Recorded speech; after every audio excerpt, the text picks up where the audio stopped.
All right, so Pizzeria Sei hot take. Holy cow, that was good. So this is the hotel that they film all the movies in, Ghostbusters, which is wild. I didn't even know that. I thought that was filmed in a New York hotel. National treasure. Nick Cage. No way. Cruel intentions. Okay. The Italian Job. I don't think so.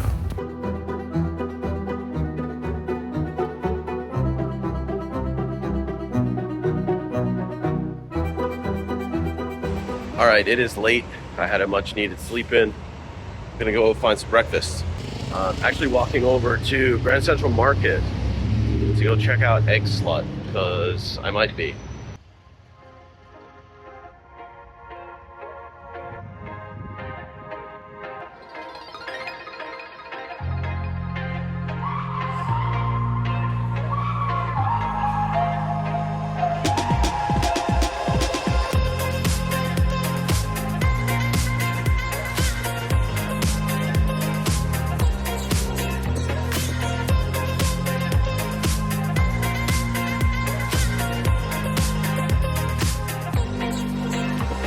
Absolute madhouse in there. Pretty long wait, maybe 20 minutes for the pupusa, but well worth it. Delicious, really spicy. I'm gonna go extinguish the flames with a latte.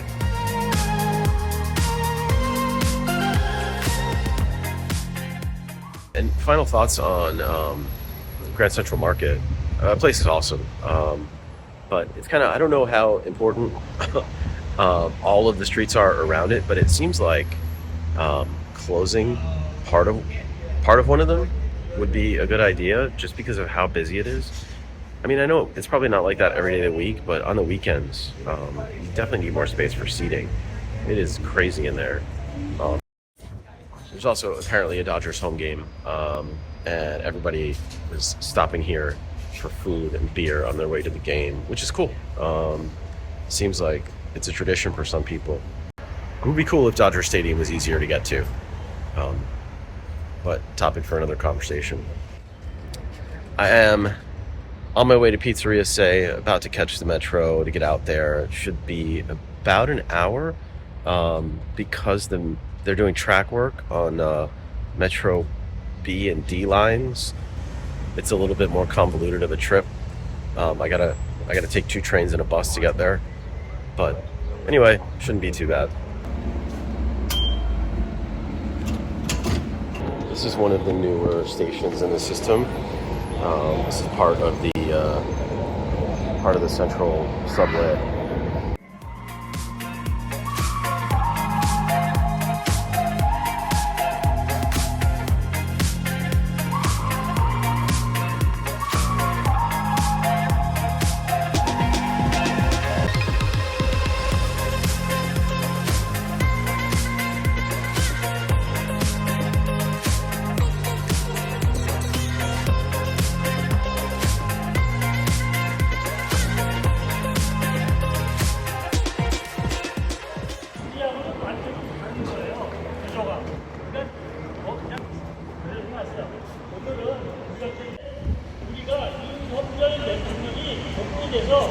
우리나라를 다시 제2의 건설이고 통치해야 될지 논리적인 이유를 제가 몇 가지 말씀드리려 합니다.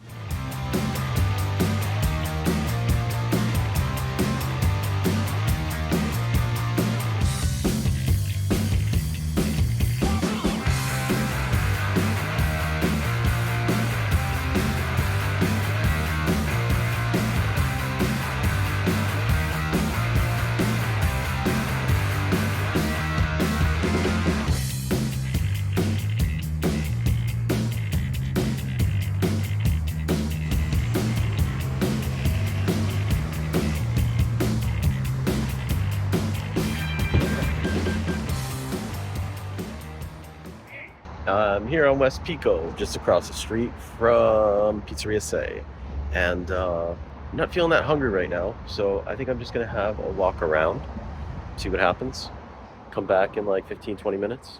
It's a Saturday afternoon, but it's pretty quiet around here. Let's see what's going on. I did not put two and two together there, but apparently it's this neighborhood. When I got off the bus, I did not put it together that Koshko is Kosher Co. That's clever. Nice. Yeah, this is a part of LA I've never been to before. I did not know it was an Orthodox Jewish neighborhood, but Shabbat Shalom, everybody. Let's get some pizza. For such outstanding, highly ranked pizza, Pizzeria Sei is tiny. There are 4 seats outside, enough table space inside for maybe 10 people, and a dozen or so seats at the bar. I've heard about long waits for dinner, which is exactly why I went for lunch. No wait, no problem.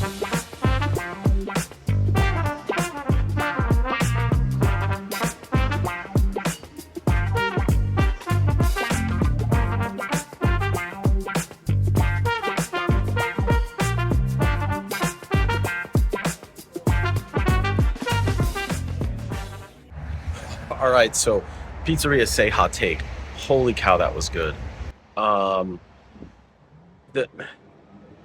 starting to realize, and like this is to say nothing about Nardo. It's still delicious pizza, highly recommend it. But I'm starting to realize that there's a distinct difference between the quality of the pizza in the top 15 tier as compared to like maybe 20 and below.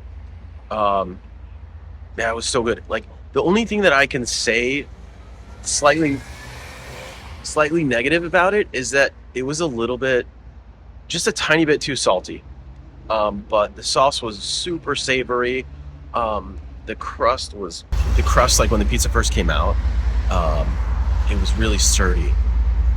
So like when I picked up the slice, there was no flop to it at all. It just was like rigid. It got a little soggy over time. It's got all that tomato on it, but yeah, it was really good.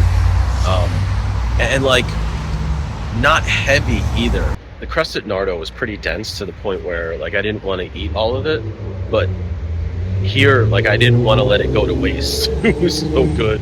It was just good bread, you know. And the sauce, the sauce was really savory and rich. I'd put it up there with Pizzeria Badia. And actually, while I'm thinking of it, I keep thinking about Tony's, and we got that New York 20-inch. And I keep thinking about 11th Street Pizza in Miami. And I know like Tony's is ranked number 2 in the U.S., but I didn't have the Neapolitan. We got a Sicilian and we got the New York 20-inch. And I think 11th Street Pizza is just an all-around better pizza than at Tony's, at least for that New York style. And I'm definitely going back to Tony's. Like I want to try all their pizzas. But yeah, Pizzeria Sei. It's ranked number 8. It's called Pizzeria 6. It probably should be 6. I don't know. We'll see. We still got some other pizzerias to go. All right. It's a little fuzzy, but it says 17 minutes for the Big Blue Bus, number 7. Since I'm shooting most of this stuff on my phone, I was on the bus and I was trying to delete a lot of files that I don't need, or like just stuff that didn't come out right, just to keep some space free. And I missed my stop, so I gotta walk like 6 blocks back because I gotta change buses here. LA is always such a wild mix of architectural styles. You've got this Art Deco corner building. Maybe, I don't know, it's painted black. Maybe this is streamlined modern. No, that's Art Deco. And anyway, and then over here on the opposite corner, that's looking more streamlined modern. And then here you got some international style. I'm like wondering what the hell is going on in there. Like it looks like it was built as an office building, but now maybe it's a data center. Yeah, there's no signs or anything saying what's in there. you hear in urbanist spaces all the time that sort of the North American car culture took off in the 1950s, but no, man, it's pretty clear on these shopping streets that definitely started to take shape in the 1920s that car culture was already here. I mean, this road is wide, and like even if it had been widened in the past, which is not likely, like these sidewalks are still pretty wide. They're like 15 feet wide. Households could afford 2 cars. That's what happened. I definitely missed the bus. The next one is in 14 minutes. It's loud on this corner, and I mean, I think what happened in the 1950s is that hot. There's no place for shade because the sun is like beating directly into the bus shelter.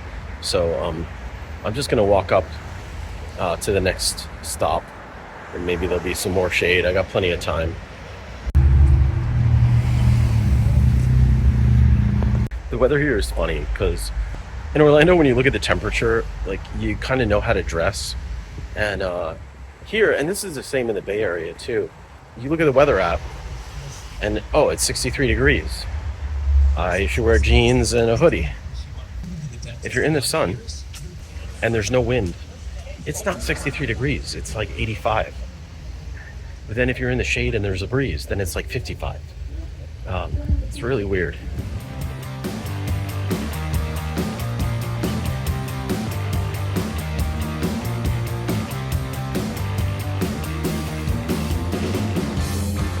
I should have said this earlier, but I am headed to Runyon Canyon, and it's kind of a race against the clock because it's, you know, it's sunny right now. It's a little bit hazy, but I'm trying to beat the fog because that will roll in every afternoon, and right now it is 4:30. So, you know, if it gets here before 5, I'm probably not going to be able to see anything. The buses keep coming like not unscheduled, like earlier than scheduled, but I think it's because the previous bus is late, and it looks like the real-time feed is also off by like a minute or two.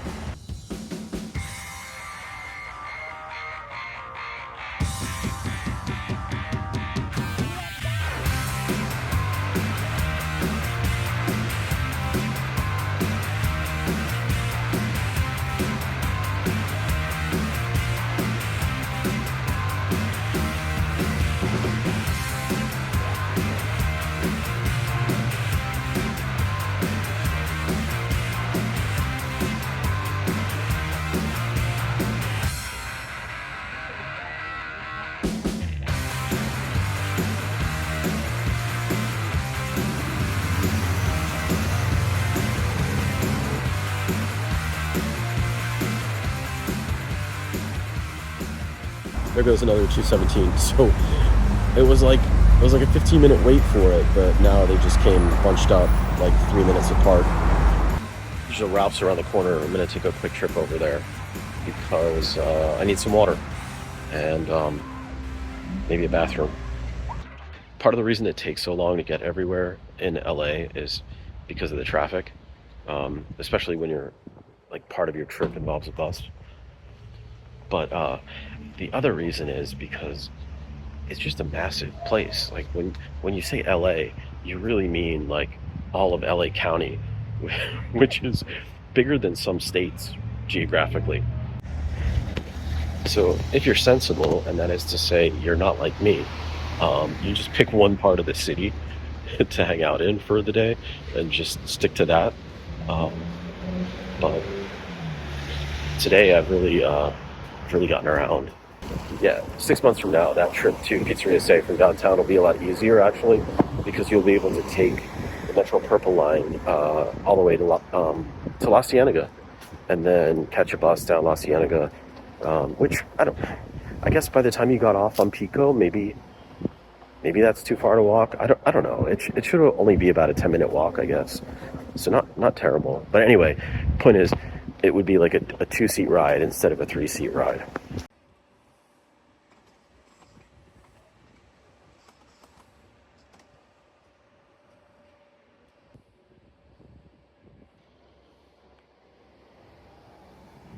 Did they give that robot a name? It said Jaleel on the side of it. If that's the future that we're living in, we got to figure something out, because things that are going 10 or 15 miles an hour on wheels don't belong on the sidewalk. You know, pedestrians are walking like 2 to 4 miles per hour. Things that are going twice that fast, that are heavy, yeah, they just don't belong. There's plenty of room in the right of way for everyone. The issue is the private outdoor car storage on every street. That's taken up like 16 feet of right of way, and it just doesn't belong there. Yeah, that's the kind of bike share station that's expensive to operate. It has to get resupplied all the time because it's at the top of a hill. In terms of balancing for bike share operators, you're constantly having to drive the bikes uphill. It gets really expensive. Some of the stations that we used to service in Berkeley, like near the top of the hill, like the top of the UC Berkeley campus, it would just, especially like weeknight evenings, we basically had to have someone who just did that nonstop, just drive bikes back to the top of the hill, because once class got out, the station would just completely empty. I'm out here huffing and puffing, 100% mouth breathing, but I'm gonna do it. We're gonna get up there.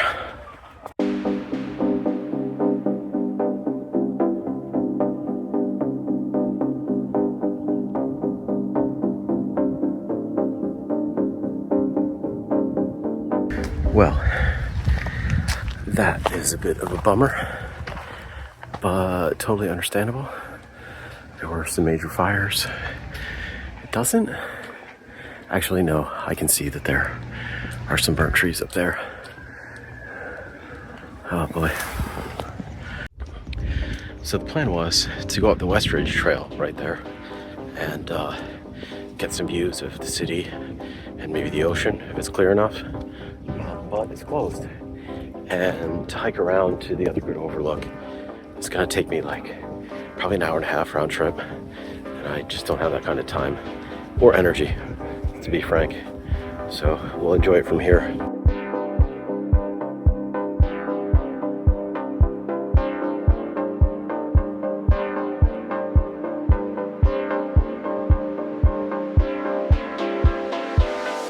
This is a 2x zoom.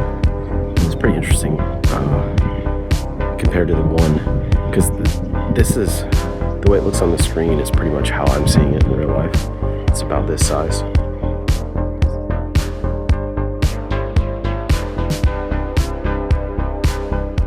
On our way to West Hollywood, just got to catch the 2 bus, quick ride. Gonna go meet up with the crew for dinner.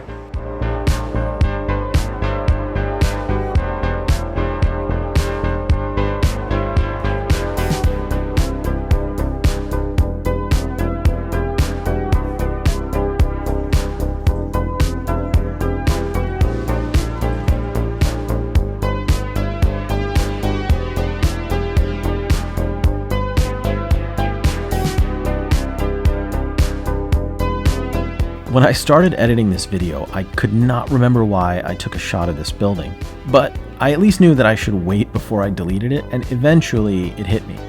This building is a great example of a soft story building, and there are tens of thousands of these smaller apartment buildings with soft stories all over Los Angeles and San Francisco. They were built before the tougher earthquake standards in 1978, and in order to make room for parking, they made a hole in the front wall of the building that weakens the foundation and makes these types of buildings susceptible to collapse in the event of an earthquake.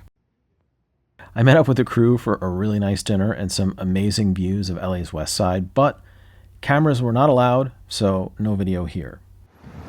Jumping on the 2 here, trying to get to downtown.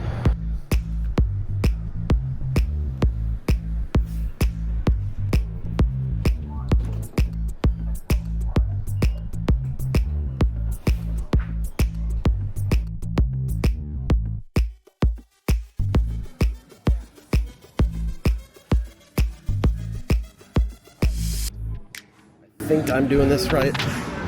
Just hopped off the number 2 bus that I think goes down Hollywood Boulevard, and I gotta get on the 16 me check the app. I'm not. It's late. It's 11:15. I gotta catch an early flight. Yeah, this is right. It's down in the next corner. Yeah, it's 11:15, and this is like a 45-minute one-seat ride once I get on the 16. I'm not trying to miss any connections because, you know, this has me getting back at like 11:30. I gotta pack, and I gotta be up at 8 a.m. All right, sweet. There's my stop. That dude is not stopping. And that dude is not stopping. And it is dark out here. And I'm not trying to get run over by anyone. And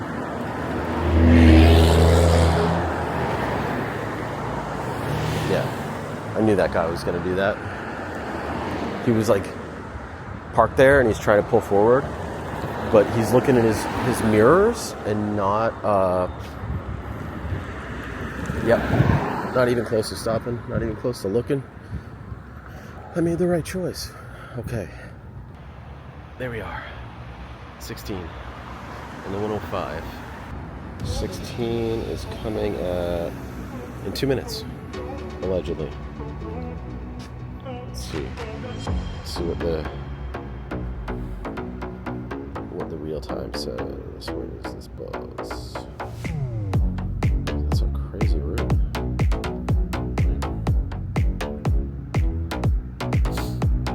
Okay, I'm here for it. Let's do it.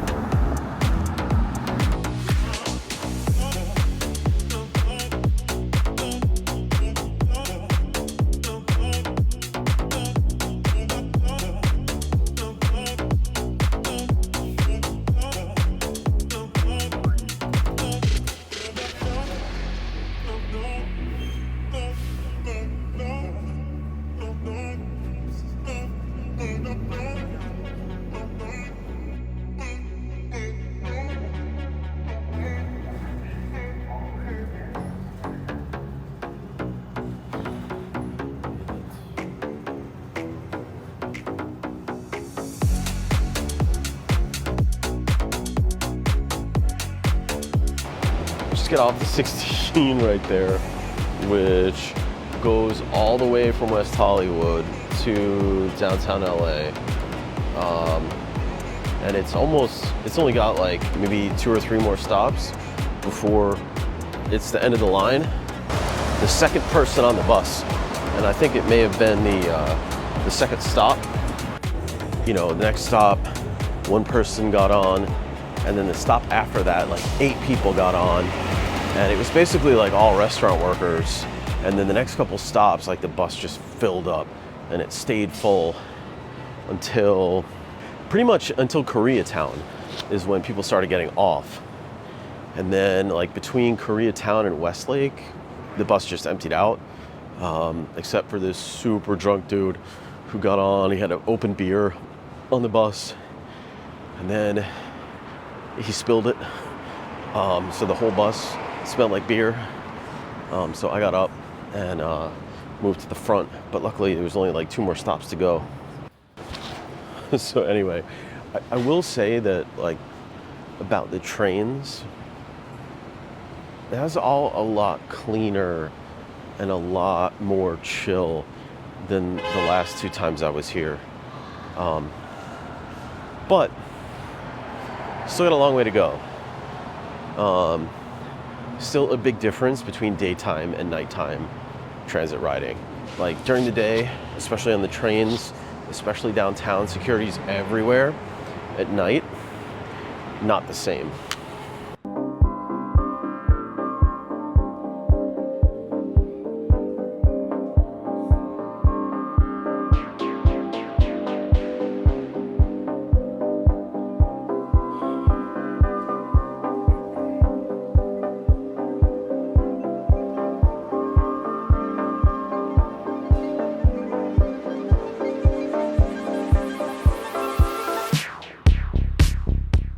It is drizzling in LA in late March.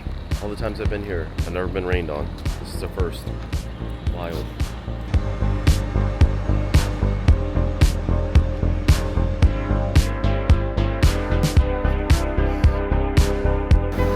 So, there's two choices for bus. There's the 707 and the J, because in order to get to the airport, I have to first go to Union Station and then catch the flyaway bus to LAX. The 707 apparently stops across the street on the opposite side of this intersection. The J stops right here, but there's no sign for the 707 across the street. And I do know the J. I'm a little bit more comfortable relying on that. So that's what I'm gonna do. I am not taking any chances this morning because we are on a tight timeline. No room for error.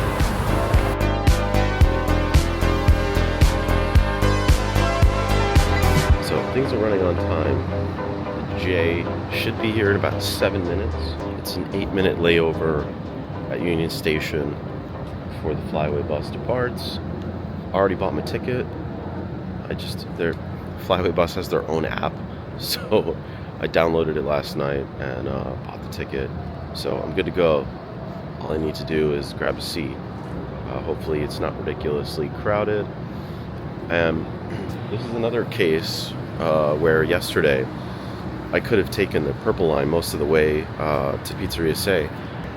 Later this year, possibly in a couple of months, you'll be able to take Metro straight to the airport.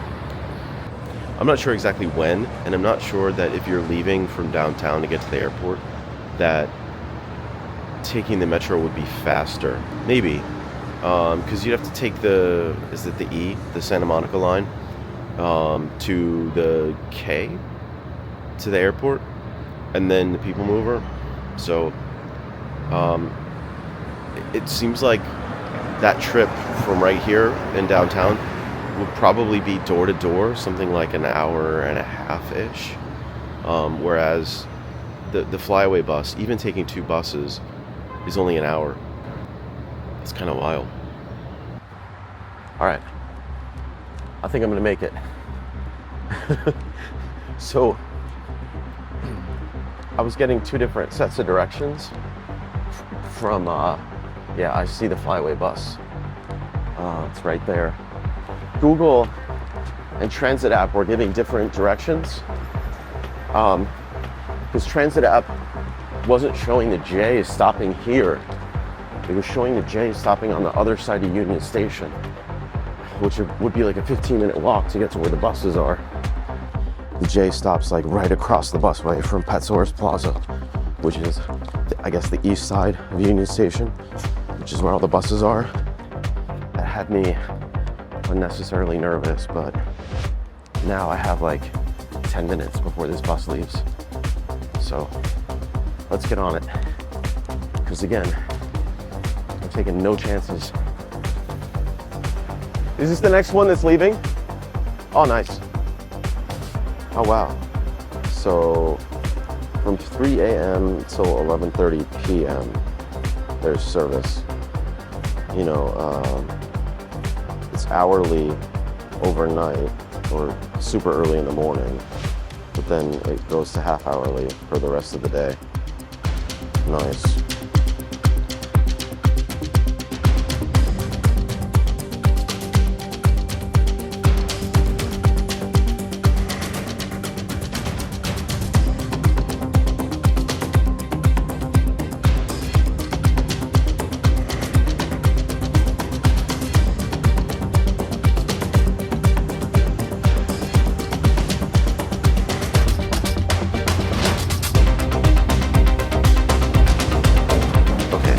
Comes the real test, because I put in driving directions in my phone.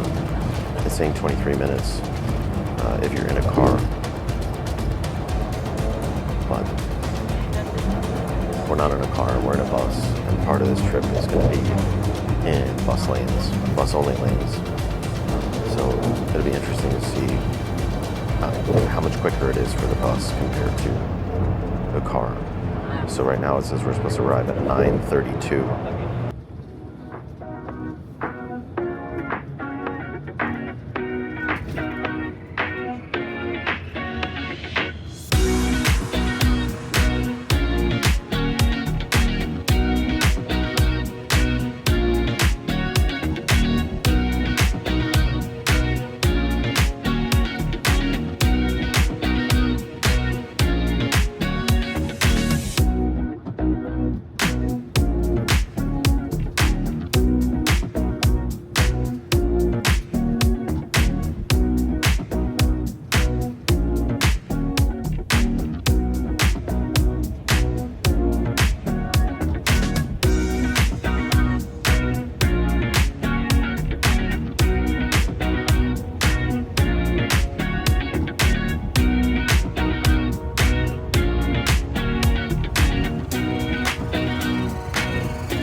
got through security with, I want to say like 35, 40 minutes to spare before boarding.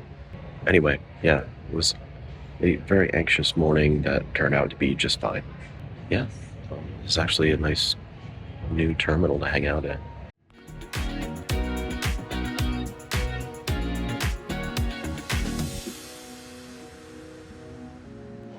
And just to keep it interesting, they changed the gate from 36 to 28. I have no idea how far that is. I'm also taking this to mean that we're not leaving on time. Aesthetic experiences are found in our arts and sporting events and small businesses. In Orlando, there's something for everyone. We hope you enjoy your visit and everything that makes Orlando.